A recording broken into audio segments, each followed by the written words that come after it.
Hi, everyone. I'm hearing some cell phones, so I hope that each of you could check, please, to make sure that your cell phone is turned off. So I'm delighted to see all of you here today. We have an exciting program. Before I introduce today's speaker, I want to highlight next month's colloquium. On Thursday, May 21st, our featured speaker is UCLA history professor James Galvin. He's an expert on the Middle East, and he will discuss Syria, Iraq, and the Islamic State. So we hope to see you here again on May 21st. And today we're pleased that Plato's own Bill Clarkson will be video recording today's session and posting it on YouTube. This has become a tradition, and we're delighted that folks are viewing these colloquium videos. Turning to today's program, we are thrilled to have Archbishop Jose Gomez of the Archdiocese of Los Angeles. Many thanks to Tom Barron for his help in arranging this. A native of Monterrey, Mexico, Archbishop Gomez is a naturalized American citizen. He has an accounting degree and a philosophy degree, as well as a doctorate in theology from the University of Navarre in Pamplona, Spain. Archbishop Gomez was ordained as a priest of the Opus Dei prelature in Spain in 1978. Among other things, and there are many things that he has done, he administered to lay people, served as priest in residence in cities in Texas, then served as the auxiliary bishop of the Archdiocese of Denver for several years before becoming the Archbishop of San Antonio from 2005 to 2010. In February 2011, he was installed Archbishop of the Archdiocese of Los Angeles, and he is the highest-ranking Hispanic bishop in the United States. Archbishop Gomez has distinguished himself as a respected national leader among Hispanic priests in the United States, and since 1991, he has been involved with the leadership of the National Association of Hispanic Priests, an organization which seeks to strengthen fraternity among the Hispanic priests in the United States. Archbishop Gomez recently completed his term as chairman of the Committee on Migration of the United States Conference of Catholic Bishops. Throughout the years, he's been engaged in many initiatives and organizations that serve the Hispanic community. Today, Archbishop Gomez is going to speak on immigration and the next America, seeking the human face of immigration reform. It is my pleasure to introduce the Most Reverend Jose Gomez, Archbishop of Los Angeles. Thank you.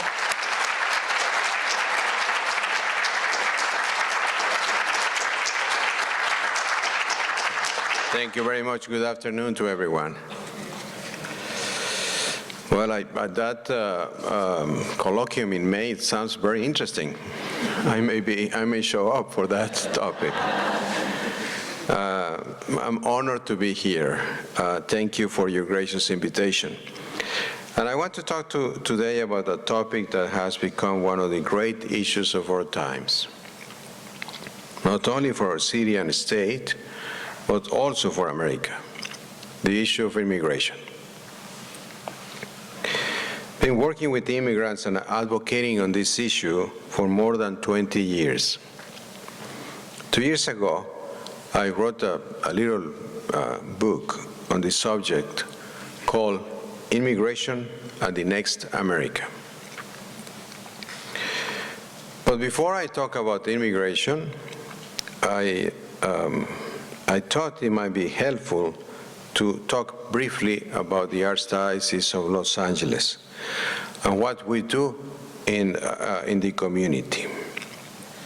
As you may know, we are the largest Catholic archdiocese in the United States. We have about 5 million Catholics in the archdiocese, only. I was kind of doing the numbers, and if the Archdiocese were a state, we will be the 47th largest state in the country. That's a nice trivia data. We covered 3 counties, Los Angeles, Santa Barbara, and Ventura, about 9,000 square miles. And that's another little trivia. That's a territory that is bigger than the state of New Jersey. So we estimate, as I said, we estimate our Catholic population to be about 5 million. The next largest archdiocese is the Archdiocese of New York, that has about 2.5 million Catholics. And after that is the Archdiocese of Chicago, that has about 2.3 million. So we are number 1. We operate an extensive social services network that serves nearly 1 million people each year, most of them non-Catholic. We do it especially through Catholic charities, but we have many other social services agencies that work together with us in the Archdiocese. We run preschools and after-school programs, assisted living and senior facilities, shelters for the homeless and domestic violence victims. We provide substance abuse and mental health counseling. We run anti-gang and neighborhood development programs. We also have about 300 schools that serve about 80,000 young people. That makes us one of the largest school systems in the state, public or private. About 2/3 of the children we serve are from minority households, and about 1/3 come from families living below the poverty line. So I hope that offers you some context for understanding the Church's perspective on immigration. Through our charities, schools, and parishes, we have extensive, everyday experience serving immigrants and immigrant families, both documented and undocumented. We carry out our ministries in more than 40 languages. In fact, I don't think there is another single institution in Los Angeles that does more for our immigrants than the Catholic Church. So when we talk about immigration, we do not approach it only as questions of politics or economics. And we do not come at the issue as social workers. We help others because Jesus helped others, and because he taught us that we prove our love for God by serving God in our neediest neighbors. We do these things because Jesus taught us that the human person is sacred and has God-given dignity. Every human life, from the moment that life is conceived until the moment of natural death. But now, it should be clear that I'm not a politician or a businessman or an activist. I am a pastor. For me, immigration is about the people. It's about Jesus' call to promote and protect the sanctity and dignity of the human person. I also would like to point out, as you just heard, that I'm an immigrant. I was born in Monterrey, Mexico, and lived there until I moved to Texas in the 80s. And I am also a naturalized American citizen. But it might be helpful to you also to know that my mother grew up in San Antonio, Texas. She graduated there from high school, Thomas Jefferson High School. And then she and her 2 sisters with my grandparents, they moved back to Mexico because my grandparent got a job in Mexico City. And my mother's family, on her mother's side, has been in what is now the United States, Texas, since 1805. So it was Spain at that time, then I guess it became the Republic of Texas, and then the United States. So I still have family and friends on both sides of the border. So I am an immigrant who loves this country, that has welcomed me, and that I have come to call my home. And my experience is not unique. America's founders dream of a nation where men and women from every race, religion, and national background could live in equality as brothers and sisters, children of the same God. The founders' vision helped make this country a nation of immigrants. For generations, men and women have left the places where they were born to bring their faith and values, their talents and gifts, to create a new life and a new world here in America. This immigrant spirit is what makes America great. And that's what is at stake in the present immigration debate: the future of the American dream. After several years of intense debate, I think everyone agrees that our immigration system is broken and needs modernizing to reflect the realities of the new global economy. I think we all agree that our laws have not been consistently enforced for many years. Everyone also seems to agree that we need policy reforms that would enable us to welcome newcomers who have the character and skills our country needs to grow. A policy that secures our borders against illegal crossings, and let us keep track of those who are already living within our borders. Where people still disagree, and passionately, is about what to do with the 11 million undocumented persons living in our country. Again, I'm not a politician. I'm a pastor. And for me, immigration reform is not about the politics. I'm not saying that politics are not important. But we have to remember, politics is supposed to serve people. And we have to remember that at the heart of this debate are children and families. And no matter how they got here, no matter how frustrated we are with our government, we cannot forget that these are children of God, not different from us, from our sons and daughters, our nieces and nephews and cousins, our parents.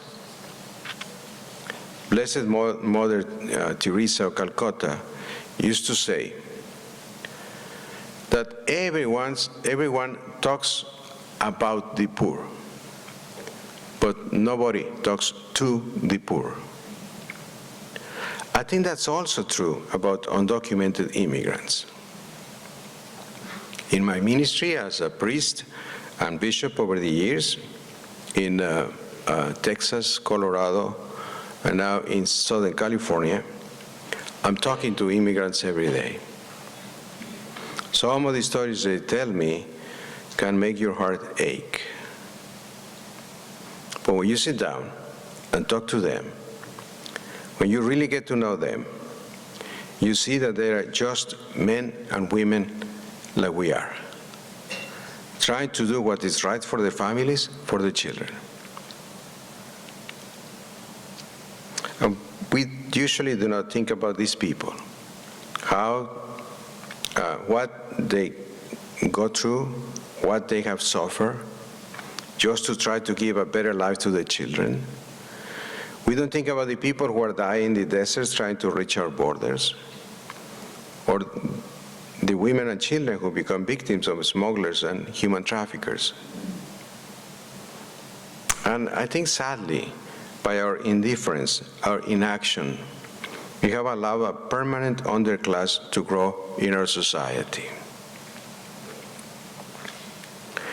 Again, this is not just about statistics, it's about people. We see them every day. They are the people who take care of our children. They are working on our landscapes and clean our offices. They wait on our tables in restaurants and they harvest the food we eat in our homes. We have grown accustomed to them.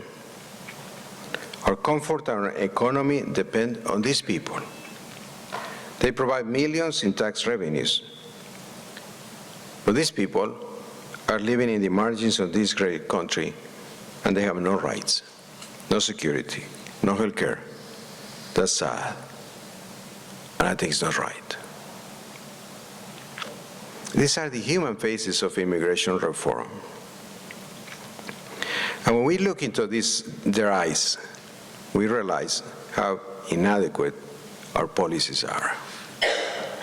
You know, just a couple of days ago, I had attended a beautiful event of a foundation, the Pioneer Foundation, that helps children in grade school, elementary schools, in public and private, some Catholic. And the entertainment was a group of kids for a Mother of Sorrow Catholic school in East LA. And the kids they were beautiful, just singing, you know. One of the songs that they were singing was, what is it called now?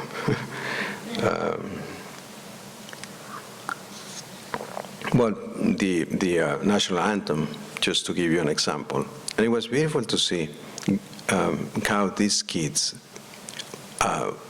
speak perfect English, no accent, obviously, and they are just as normal as anybody else. Beautiful. And I was thinking, you know, this is what we're talking about. So I was really moved almost to tears just thinking that this is what this immigration issue is about. These children that want to just live a productive, wonderful life in our country. Now, here is the tough issue. It's true that many of these people are here in violation of our laws. They are undocumented immigrants.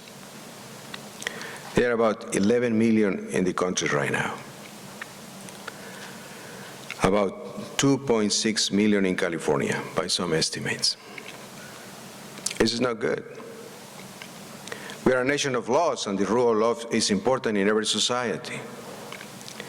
In my opinion, we need to find some way to hold undocumented immigrants accountable for breaking our laws. Personally, I think community service and civic education are more constructive than deportations and fines. But we also need to give them a chance to normalize their status and invite them to join us as citizens in building the new America.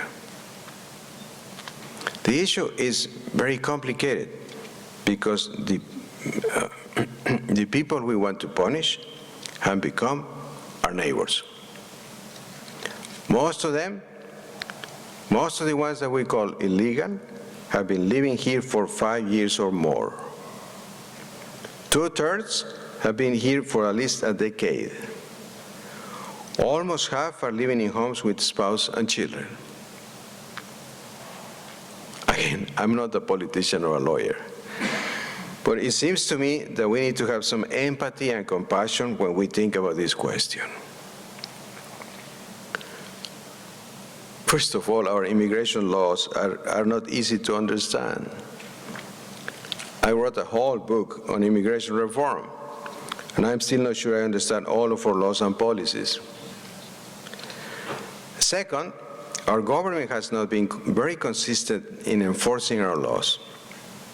In fact, for almost 20 years, we chose to look the other way because we needed these immigrants for our economy. That's a difficult truth. And we have to ask ourselves, is it fair not to enforce our laws for many years, and then suddenly to start punishing people who broke those laws? I don't think so. But that's our policy right now. Here is another issue we have to think about when we talk about holding people accountable. It can take more than 10 years to get into this country legally. 10 years. The waiting lists are even longer for people who want to come from most Latin American countries. So we need to realize that when we hear politicians say things like illegal immigrants should leave the country and get back in line to enter the country legally, when we say that, we are asking people to make an almost inhuman choice. We are asking them to choose not to see their children, because the children usually are American citizens because they were born here. We are asking them not to see their children, their loved ones, for maybe a decade or more. Is that the kind of justice we want? We need to put ourselves in that position. What would we do if we were faced with that kind of a choice? Will we follow a law if it means maybe never seeing our families again? Obviously, there are hard questions that we have to ask ourselves as citizens and as a nation. That's what I believe, that immigration reform is a question about our national soul. Over the last 4 years, we have deported more than 2 million people. Thousands more are being held without charges or representation in detention centers. What is happening is that in the name of enforcing our laws, we are breaking up families, punishing kids for the mistakes of their parents. That's the sad truth. 1 of every 4 people we deport has been taken away from an intact family. So we're talking about people. We are talking about souls, not statistics. We are talking about fathers who, without warning, won't be coming home for dinner tonight. Parents who may not see their families again for a decade, 10 years. We are talking about kids suddenly left without a mother or a father. And most of these people that have been deported have no criminal danger to our community. Just the opposite. They are going to church and working alongside with us, paying taxes, making our country grow and making our communities stronger. So this is the reality of where we are at with our immigration policy in this country right now. And I think everybody will agree that this is not the America that our founders dream of. I think we will agree that there is no political calculation that can justify the tears of a child whose mother or father has been deported. We are better people than this. So we have to find a better way. And in my opinion, we have to do it now. We cannot wait for another election cycle to go by while we do nothing. It's a big challenge. There is not an easy solution. But as I always say, we are very creative people. If we want to fix this problem, we can do it. So I pray that we can find the courage to move beyond the politics and really start to see the human faces of immigration, the children and their families. I hope in the years to come, we can work together to really make our city, our country, a place where no one is a stranger, where everyone is welcome to join us in the promise of America and to live with the dignity that God intends for him or her. My prayer is that our leaders and all of us will remember what America was meant to be, a nation of immigrants, a light of freedom and opportunity for all peoples. So let me conclude here and make time for your questions and some conversation. Thank you again for your kind invitation. It's really an honor to speak to you. May God bless you and give you peace. Thank you.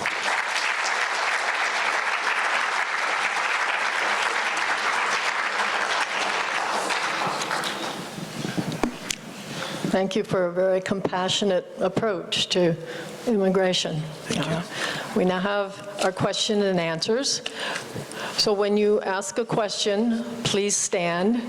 Make your question short and to the point. And the Archbishop has agreed to answer questions on immigration issues and the Church's social policy. Social mission. So let's keep it at that. So please do confine your questions to immigration issues and the Archdiocese social mission. Hi. Do you have some specific plans that you could tell people in the audience you would like to see them do to further your agenda? You mean on immigration? Yes. But not really. I mean, what we do as a church is just to encourage our elected officials and the people of this country to find a solution. There are basic things that we are suggesting, like, as I said, this is an issue of respecting the dignity of the human person. So in any piece of legislation, it should be oriented towards respecting who every person is. Then we think it's important that as every country, the Church teaches that every country has the right to protect its borders. So we encourage that the legislation includes some system that the borders can be protected. We also would like to see family unity, so that the parents and the children can be together, find a way that can happen, because what happens right now is that, as I said, the parents might be undocumented, the children are born in the United States, so they're citizens. So somehow it should be facilitated that those parents, we need to find a way to allow them to be with their children.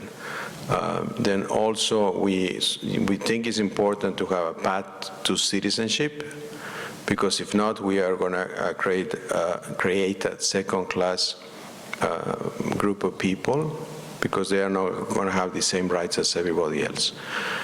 So there are some general ideas. We don't have a specific plan.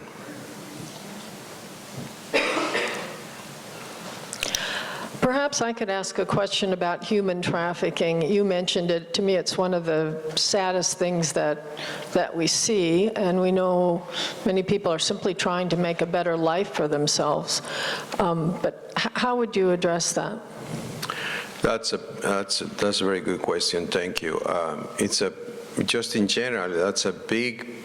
We are more and more aware, becoming aware that human trafficking is real. There are, I don't know how many people, but thousands of people probably that involved in human trafficking, not just in the United States, but in the world. So I think it is important for us to understand that. Then together with that is the reality of what happened this past year with the unaccompanied minors that came to the United States. Some of them were victims of human trafficking, and some others were refugees. A lot of them, I think there were more than, if I remember correctly, 60,000 kids that came in a period of 1 year or so. Most of them coming from Central America, from especially Honduras and Guatemala. Just kids coming by themselves. And then a number of mothers bringing their children, just walking, and just a horrible situation. I mean, we knew, I'm still on the committee of migration of the Conference of Catholic Bishops, and we knew because the numbers were increasing little by little. But then last summer, probably maybe from March to August, that's when the numbers just exploded.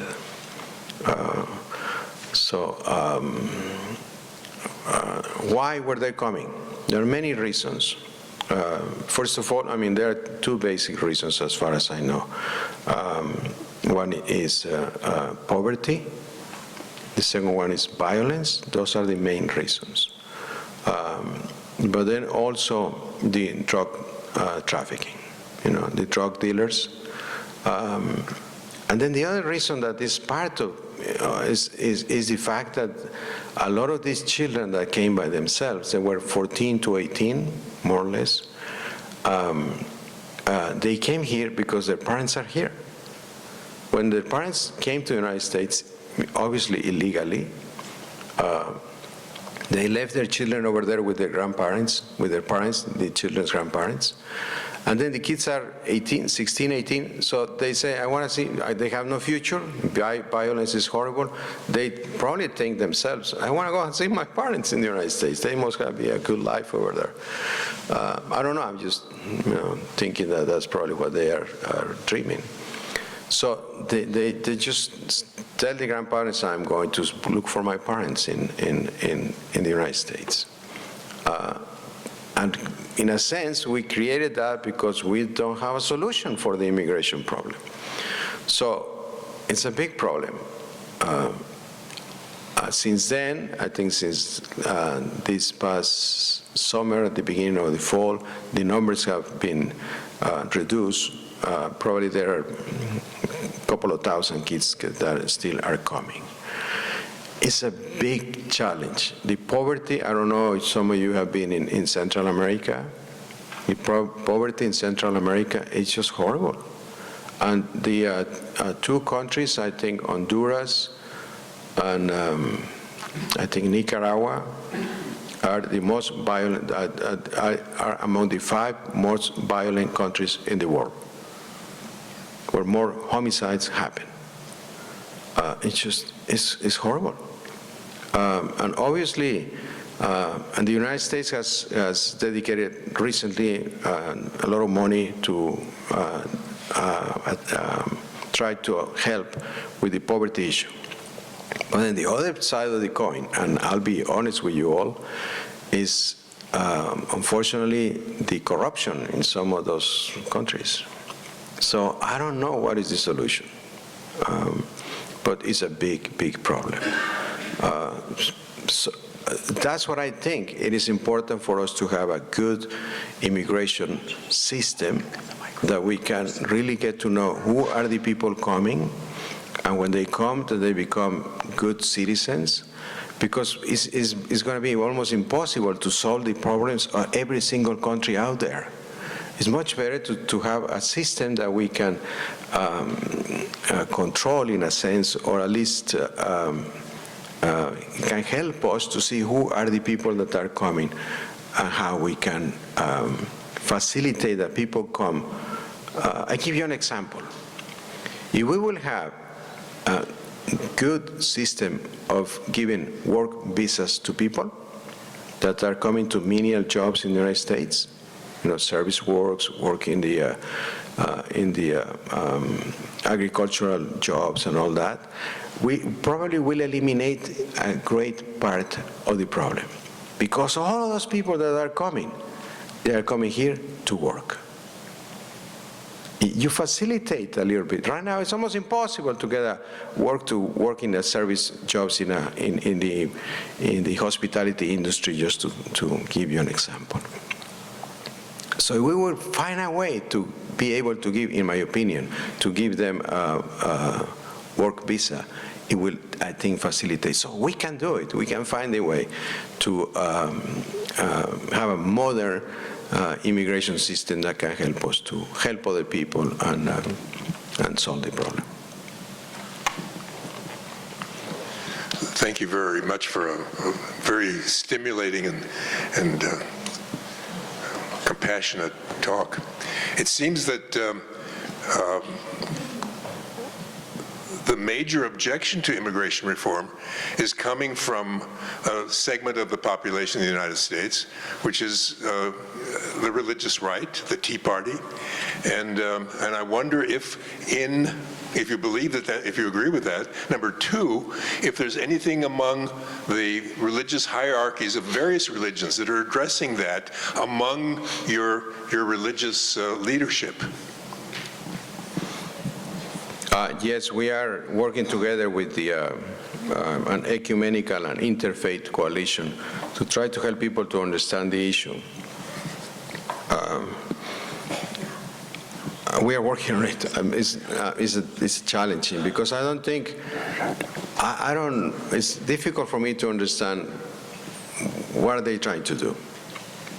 I mean, I understand that, as I said, we are a country of laws. We are a country of laws. We have to obey the law. There's no doubt in my mind.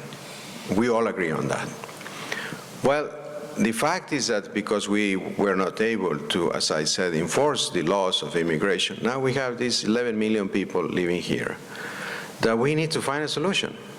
So for some people, the solution is to send them back. Be my guest. How are you going to send 11 million people back to their countries? It's going to, first, to find them. Secondly, to find a way to send them back. It's going to take years. And as I said, most of them have been there for a long time. Anyway, so in my opinion, in order to help one side, the more conservative side, to understand the issue is to help them to see that this is that the immigrants accept the fact that they did wrong, breaking the law, and they are willing to pay a price. And in my suggestion has been that they should do community service. They may need to pay a fine or whatever, but if we give them community service, they understand, oh, I broke the law, I'm paying for my mistake, and now I'm helping this country. So something like that will be, hopefully on the more conservative side, they will understand that could be a solution. But it's that's what I said. I don't think this issue is about politics. It's about people. But we're working on it. You mentioned the size of the Catholic school system here in the LA area and that many of the students are from poor families. I guess I'm curious about what the church's position is with regard to public aid for the schools. Is there something like tax credits in the air, or I just don't know. I'm just totally ignorant on this. So. Thank you for your question. Yes, we would like to have tax credits. Can we start a petition right here? No, I mean, really what we believe in the Catholic Church, what we believe is education belongs to the parents. The parents are the ones that have the right to educate their children. And both the state and the church, we are helping the parents to educate their children. What we would like is, if possible, for the state to help us with financially, or help the parents to make the decision that they want to send their children wherever they want. Right now, if the parents decide to send their children to public schools, they do it, and their taxes pay for that, most of it, no? If they make the decision to send their children to Catholic schools, then they are paying taxes, and they are paying the whole full tuition for the kids in Catholic schools. I don't think that's fair, but I don't, so far, most states in the United States do not agree with me. But I think it will make sense just to help the parents. So I think the idea of tax credits will be a good solution. There are some states like Arizona and Wisconsin and some other states that are helping the parents in that situation. Honestly, we save the state a lot of money.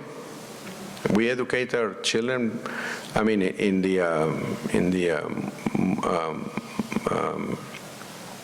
in more poor parts of the city, we probably charge maybe $4,000. And the state of California spends about $10,000 per kid per year. So we are helping the state, so the state should help us. Thank you for your question. Yes, I wanted to say you were quoted in the magazine The Economist with some wonderful statements about early American history, going back to the beginnings of our country and quoting John F. Kennedy, and also a little bit about where Americans tend to start their history, and taking issue with the fact that it wasn't just the people in Virginia who were Anglos. So would you comment on that a little bit? Sure. I think in my little book on immigration, the next America, I talk about the influence of the Latinos when they first came to the southwest of the United States. And that's something that is true, is part of history, but it's not taught in schools in the United States. Our beginnings are basically on the Northeast. So I think it is useful for all of us to understand that was wonderful, and they did a great job, and we are who we are because what happened in the Northeast.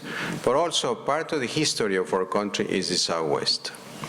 And so I think it is important for everyone to understand that. It's not, I mean, just look at the names of our cities: Los Angeles, San Francisco, Sacramento, San Diego.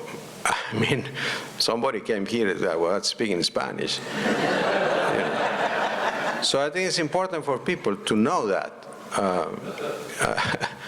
And then at some point, after I published my little booklet, Colonel Francis George, who was the Archbishop of Chicago, when we were talking one time, he told me, "I like your book," but he said, I'm gonna see if I can write a book about the influence of the French in Middle America. So I said, "Go for it, Cardinal." Because it's true, the French were in New Orleans and then all the way to Chicago and the border with Canada.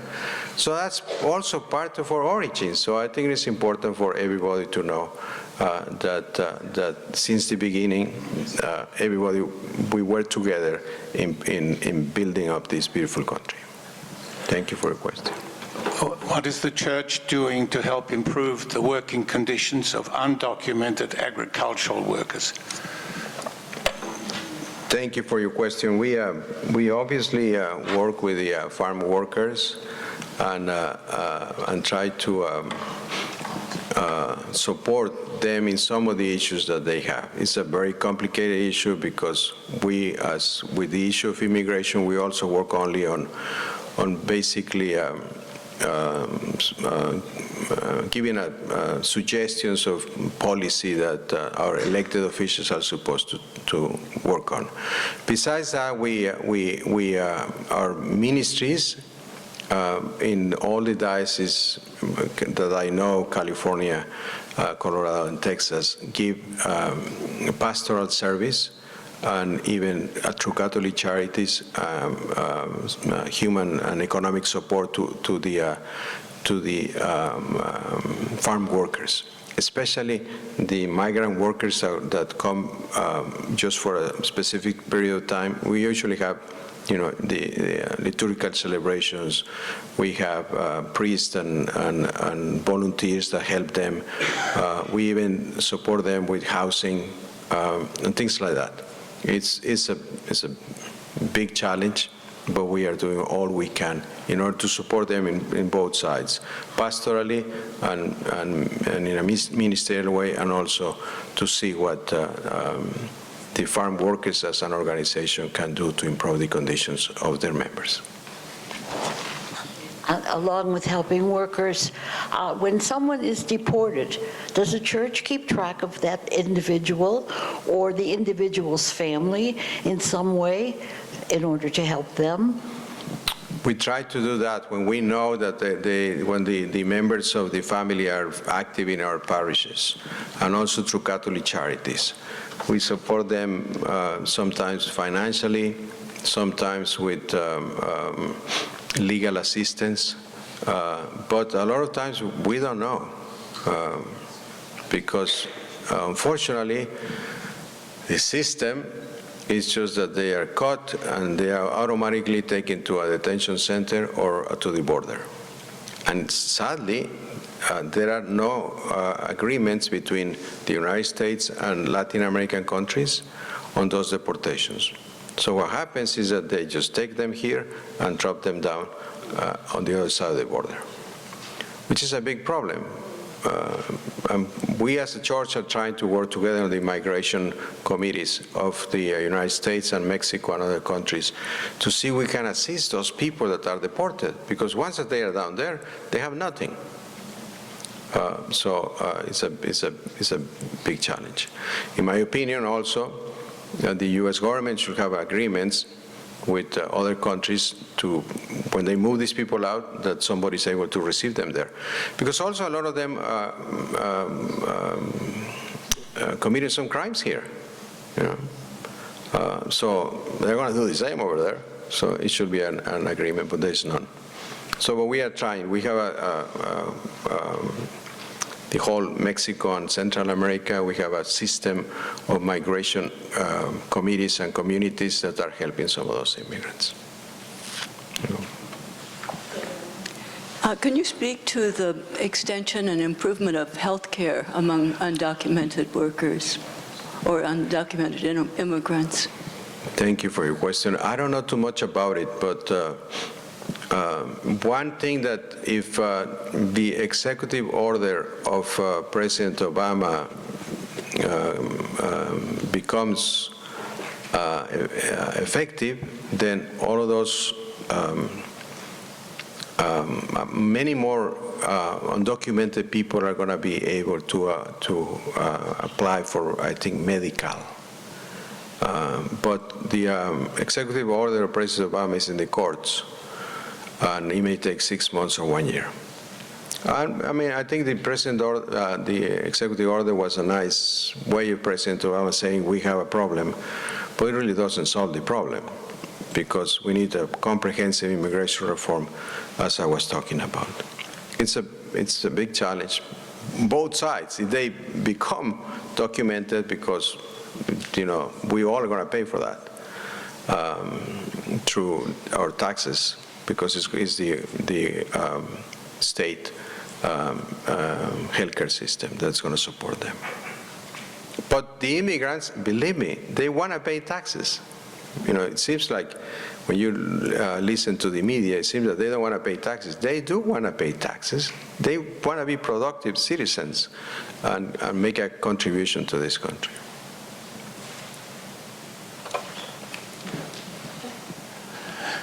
Father, the immigration problem seems to be well defined in America, but our legislative bodies don't seem to be able to solve the problem. Law enforcement doesn't seem to be able to solve the problem. So I question, who do you think should take the lead in trying to solve this problem? And the second part of the question is, because of the time that has elapsed with no solution to the problem, is this a problem in America that we really don't want to solve because of the inexpensive labor supply that it provides us with?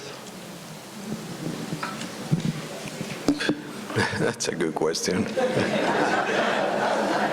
I need to write another book. I think if the legislatures would like to solve the problem, they can do it. I mean, not 100%, but the last time that we were really close to approve a comprehensive immigration reform was with President George W. Bush. Just I think it was like in June of the year that his last year in office, and it was a pretty good piece of legislation. Unfortunately, the politics of the issue stopped the whole thing and didn't go anywhere. I think if they really commit themselves to do it, I mean, it's clear that right now, unfortunately, the reality of the two-party system, and it's difficult for them to get an agreement on anything. But I believe that if they would like to do it, they can do it. Obviously, they have the support of the people because you look at the statistics, and most people now, more than 50%, think that we need to do something about immigration. And they have, obviously, the support of the faith communities. So I don't know who can be the leader, but I think no matter what, even President Obama is trying, but he cannot get it done because the Congress, they don't want to do it. So I don't know what is the answer to your question, but I hope that somehow the legislatures can be able to do something.